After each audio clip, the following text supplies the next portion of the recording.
Chemical anodizing is done with a voltmeter of some sort. Changing the voltage will change the thickness of that oxide, and that's what will give you a different color. As you step up the voltage, you step up the thickness of the oxide, you change the perceived color. This is a solution that we use for chemical anodizing. There's several ways of making this kind of solution. I use TSP, which is trisodium phosphate. Now there are some TSPs which don't have phosphate anymore because many phosphates have been banned by certain communities. This one does. Saffragran has a little bit of phosphate, not much. But basically, any liquid which will conduct electricity will create an oxide in titanium. Another one would be baking soda, sodium bicarbonate. That'll work also. And I've heard people using 7-Up, using white wine, 5% solution of sulfuric acid, any of those chemicals in a bath of water, and you don't have to use distilled water, tap water is fine, will work perfectly well.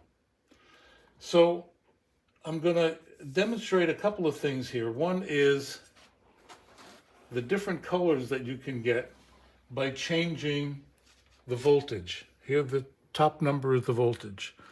Generally speaking, the voltage range is 15 to 16 volts up to about 100, 110 volts. And you'll get pretty much most of the spectrum along there. There are charts that'll show you, you can get them on Google, different voltages for different colors. But basically what I recommend is that for your equipment, if you have a certain type of voltmeter, certain type of liquid bath, and also the grade of titanium that you're anodizing, that you experiment.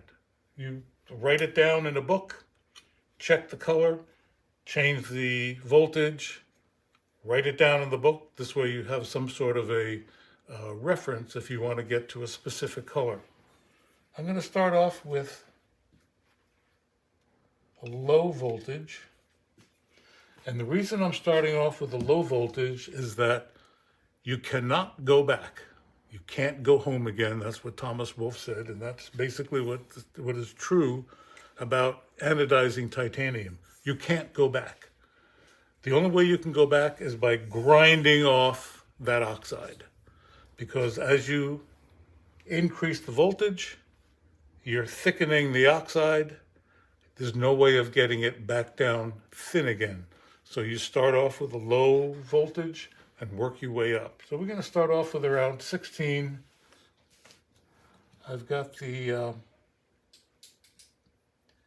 can you focus in on this over here, Adam, please? I just want to show, this is the bath, and around the entire perimeter of the container, I have this stainless steel, actually it's heat treating foil, stainless steel heat treating foil. Goes all around so I get an even accumulation of electricity. And to protect that foil from an accidental touching, I use a plastic mesh which protects the foil from being touched by the anode, which is this. This is the cathode, negative. This is the anode. Does the plastic mesh go all the way down? Goes all the way down, and I want to make sure that I never touch the metal frame with the titanium, because it'll short out. Okay?